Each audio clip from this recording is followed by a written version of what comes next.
था कि सर हम लगातार बैच फॉलो कर रहे थे, खत्म, इसके अलावा कुछ नहीं, है ना। तो बैच में जो बताया जाता है, टीचर्स जो गाइड करते हैं, बस उसी को फॉलो करिए, है ना, आराम से आप सिलेक्ट हो जाएंगे। कोई बहुत बड़ी बात भी नहीं है और बहुत हल्की बात भी नहीं है ना, दोनों ही चीजें हैं। सिलेक्शन लेना बहुत बड़ी चीज नहीं होती है कि आप सोचो कि यार बहुत बड़ी चीज होगी सिलेक्शन लेना। अगर आप अपने ऊपर दबाव डालेंगे ना, तब आपके साथ दिक्कत हो जाएगी, पता है। जब आप अपने आप को प्रेशर वाली सिचुएशन में डालेंगे, जबकि कोई प्रेशर सिचुएशन ऐसी होती नहीं है। क्यों? अगर आप लगातार पढ़ रहे हो, आपका बैकलॉग नहीं है, आप डेली क्लास कर रहे हो, ठीक है, आप डीपीपी सॉल्व करते हो, आप होमवर्क करते हो, आप टेस्ट देते हो, लगातार टेस्ट की गलतियों को एनालाइज करते हो, तो आपके ऊपर दबाव नहीं आएगा, क्योंकि आपको एक पता है कि भाई प्रोसेस क्या होता है। एक एक लाइन है, एक मतलब छोटी सी लाइन होती है कि अगर आप गेम समझ गए ना तो आप पैनिक नहीं करेंगे। तो आप गेम समझिए क्या है। गेम ये है कि आप जो टेस्ट में देखते हैं, जिस टाइप के सवाल देखते हैं, उस टाइप के सवालों को आप कहते हैं ना कि सर टेस्ट में नंबर नहीं आते, क्योंकि वो सवाल थोड़े से घुमा फिरा के आ जाते हैं। कुछ तो डायरेक्ट आते हैं, लेकिन कुछ सवाल घुमा फिरा के आ जाते हैं, आप नहीं सोच पाते उस लेवल पे। तो वो सोचने के लिए आपको डेवलप करना पड़ता है नंबर ऑफ क्वेश्चंस, ज्यादा रिवीजन करते रहें, लगातार बार बार चीजों को देखते रहें। क्योंकि देखो, गोल आपको तभी आपके दिमाग में बैठेगा, तभी आपके दिल में बैठेगा, जब गोल लिख करके आप सामने चिपकाओगे। आपका गोल हमेशा आपको दिखना चाहिए, तभी आप अपने दिमाग में बिठा पाओगे, अपने दिल में बिठा पाओगे, यार मुझे डॉक्टर बनना है।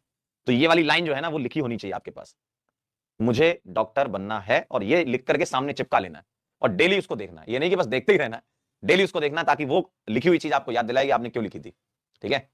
और आप ये सोचो ना कि यार जैसे मान लो आज से 1 साल बाद आप कहीं पहुंच जाओगे, तो आप बाकी लोगों को क्या चाहते हो कि क्या गाइड करो। बात समझना, कि आप ये सोचो कि यार मैं सेलेक्ट हो जाऊंगा तो मैं बच्चों को इस तरीके से गाइड करूंगा, है ना। जिन बच्चों के पास गाइडेंस की कमी होती है, मैं उनको इस तरीके से गाइड करूंगा। तो आप ये आगे के थोड़ा सोचो, फ्यूचर प्लान सोचो दिमाग में कि यार मैं डॉक्टर बन गया या मैं डॉक्टर बन गई, तो अब आगे जब मैं बढ़ूंगी, आगे जब मैं बढ़ूंगा, तो मैं जो आने वाली जनरेशन है उसको क्या सिखाऊंगा, ठीक है। तो वो चीज आपको थोड़ा मोटिवेट करेगी कि यार मुझे लोगों को गाइड करना है ना। क्योंकि देखो, आप लोगों से ही मोटिवेट होंगे, क्योंकि जो आगे निकल गए बच्चे, है ना, जो पहुंच गए कॉलेजेस में, उनको देख करके आप मोटिवेट होते हो। तो अब आगे आप ही हो, भविष्य तो आप ही हो ना। तो आप आगे जाकर किस तरीके से बच्चों को गाइड करोगे कि वो भी मोटिवेट हो आपसे कि यार मुझे इन जैसा बनना है, मुझे सेलेक्ट होना है ना। तो ये बहुत सारी चीजें होती हैं जो कि आपको समय समय पर बताती जाएंगी। चलिए आइए अब स्टार्ट कर देते हैं। एकदम सही लिखा बेटा आपने, नेवर गिव अप, कभी हारना नहीं है ना। देखो, इंसान तभी हारता है जब वो खुद से हारता है, बाकी दुनिया में इतना दम थोड़ी है कि तुमको हरा दे, है ना।